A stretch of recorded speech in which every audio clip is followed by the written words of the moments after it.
Hey, let's talk more about Mike Mentzer. I love Mike Mentzer. I love training the way Mike Mentzer says to train.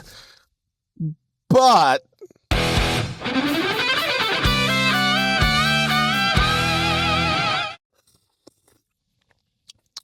had a big old debate in my head right here before I even started the camera. I was sitting here thinking, what do I want to talk about today? And I had three different ideas going through my head, three different ways that this could have gone. But there's more I want to say about Mike Mentzer, or some things that I want to clarify on the Mentzer method. Some things that I want to talk about more that I didn't have time to talk about in my previous video, because I try and keep these pretty short. I try and keep them pretty short. Like, no more than 15 minutes, though sometimes they do go over 15 minutes. They say if it's long form content, it should be at least 20, but then I'll see videos that are like 10. I don't know, it doesn't matter. I try and keep them around 15, even if I have more to say. Once I get going, I get too lazy to stop. But there is more that I want to say on Mentzer and his training program. So just to give you an idea of the Mentzer way of training, it's high intensity, low volume.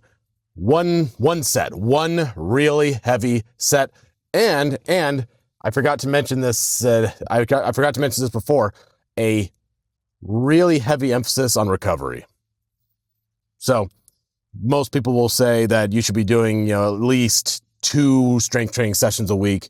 Mentzer would say, do as many as you can do and still be fully recovering. So if that's 2 workouts a week, great. If it's 3, great. If you have to wait 5 to 7 days in between workouts before you feel fully recovered, so be it. Because recovery is, the intensity of the lift, that's like the first half of the Mentzer formula. And then the second half is recovering to let your muscles build up over time. So what's wrong with that? Is there anything wrong with that method? No, like I said, I've been doing it and it's been working great for me. I am doing a fraction of the volume that I've done for most of my life. And honestly, I wish I had discovered this earlier, because especially for about the last 4 or 5 years, it's just been real hard to keep up with my usual gym sessions. Been very difficult. I've been cutting back on my workouts, I'm trying to balance it with boxing and with my construction job, and it just got really difficult until recently when I discovered Mentzer, and I started doing these high intensity trainings and doing them only not twice a week. I was still getting 2 weightlifting sessions in a week, but I've slowed them. But that's only a fraction of what I was doing before, and it's been great. Love it. Couldn't recommend it more. Except there's a big asterisk there. A big caveat when you say the Mentzer method is great. But I mentioned yesterday that it's definitely not for everybody. There's a very high chance of hurting yourself, because that's just the nature of high intensity. When you're pushing your body to its absolute limit, it's very difficult.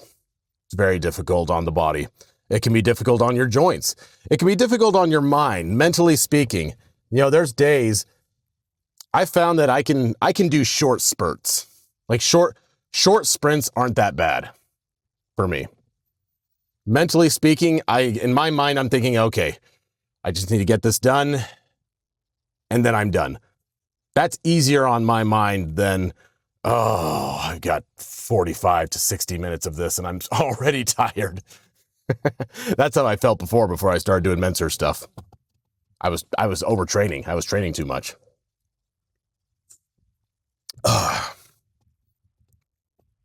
So that's the first thing with the Mentzer program. It's definitely not for everybody. And that's actually a place where I differ from Mike. Obviously, I don't have all of his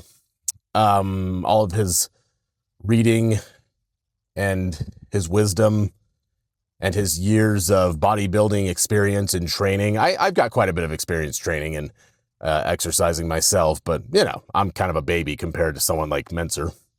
I'm an infant. I'm in my infant stage.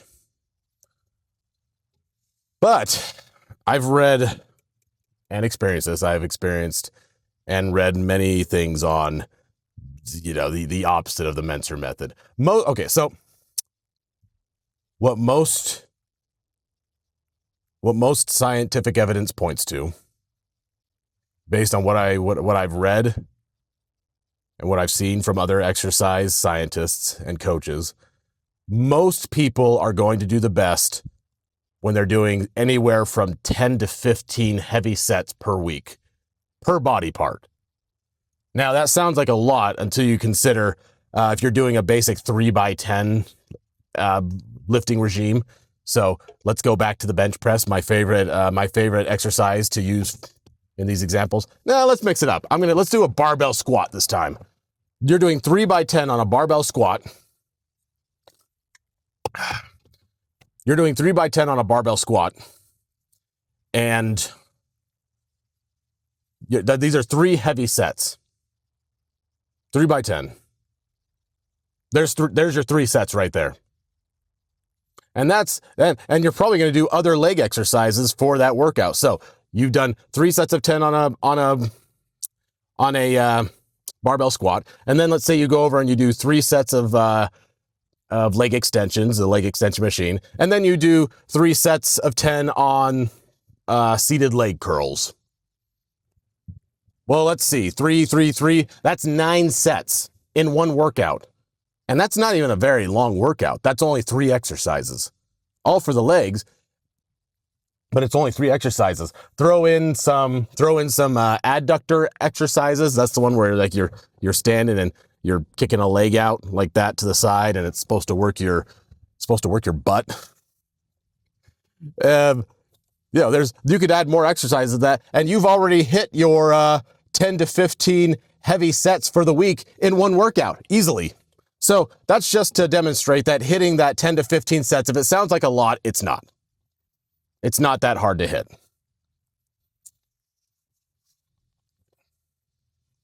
So what should most people be doing? Well, everybody should be experimenting. Like that is my, I can't definitively say what is the best way because everybody is so different. Mike Menser actually makes this point. You know, everybody accuses him of being really dogmatic, which he kind of is. You know, he says that, you know, there's one way that can work great for everybody, which is like the definition of dogmatic. You think there's just one way. And, you know, maybe he knows something that the rest of us don't. But from what I've seen, there's many ways. There are many different kinds of workouts and exercises that you can do. You need to figure out what is optimal for you. What is the best kind of workout for you? And the only way you can know that is if you're trying all kinds of different workouts, if you're experimenting. Now, don't mistake experimenting with trying something different every single time you go to the gym. No, that's too much. That's silly. Stupid, really. Some might say retarded. Don't do that. Rather, pick a workout program, any workout program. If you're a beginner, it doesn't really matter. Don't do Menser. If you're a beginner, don't do Menser. I can say that pretty confidently. The Menser method is not for beginners. But if you are a beginner, get online, Google beginner workouts, get onto ChatGPT, give me beginner workouts for the such and such a thing. Here's my goals, blah, blah, blah, blah. Whatever it gives you, take that and do that for 3 to 4 months and just see what happens. Because again, it's very difficult to definitively say, this is what's going to work for you. Because there's so many training methods and there's so many bodies. You know, some people, they respond very well to the low volume, high intensity methods of Mike Menser. Some people respond very well. Apparently I'm one of those people. I've responded very well to it. I have enjoyed it. It's made exercise and working out much more enjoyable to me. I'm not tired all the time, and I'm maintaining my size and strength and maybe even gaining a little bit. I don't think I have much of a talent for bodybuilding, if I'm being totally honest. I stay pretty slim, which is kind of unfortunate. I haven't tried steroids yet. I don't think I will, though. I'm going to make a video about that sometime when I talk about supplements. I'm minimalist when it comes to all these different things. Gear, like the straps and the belts and things like that. Supplements, I'm minimalist when it comes to supplements. Minimal stuff. That's how I like to roll. But would that work for you? Possibly. You could try it and see what happens. Or you can try it the more conventional way. If you're a beginner, go with conventional. There's a reason it's conventional. There's a reason that most people do 3 sets of 8 to 10 on all their exercises. No, that didn't just fall out of nowhere. You're not getting lied to by all the exercise scientists and trainers out there who say if you're a bodybuilder, you should be doing, if you're a serious bodybuilder and trying to put on crazy size, you should be doing, at least 10 to 15 reps per set. Not 10 to 15 sets, 10 to 15 reps per set. High volume. That is high volume working out. And there's a reason that most power lifters, if you're less concerned with that, you're less concerned with size and you just want to be as strong as possible, there's a reason that power lifters will always tell you to go very low rep. 1 to 5 reps. As heavy as you can go. Perfect form. There's a reason that all of these different groups of people have training programs that look very similar to each other, because that's what seems to work for most of them. But there's always exceptions. There's always exceptions. And you might be one of those exceptions. You might be the type of person who goes, I don't like training this way, but I did it this way and this seemed to work.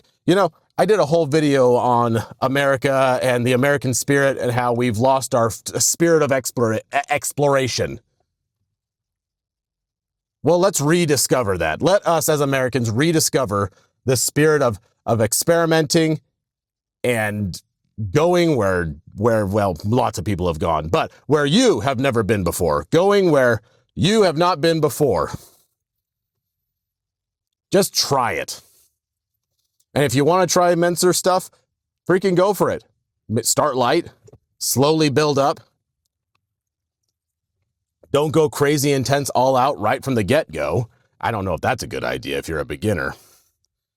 If you're more intermediate or more advanced, freaking go for it.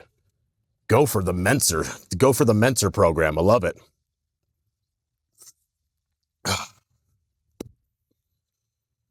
That's just to say that find your optimum.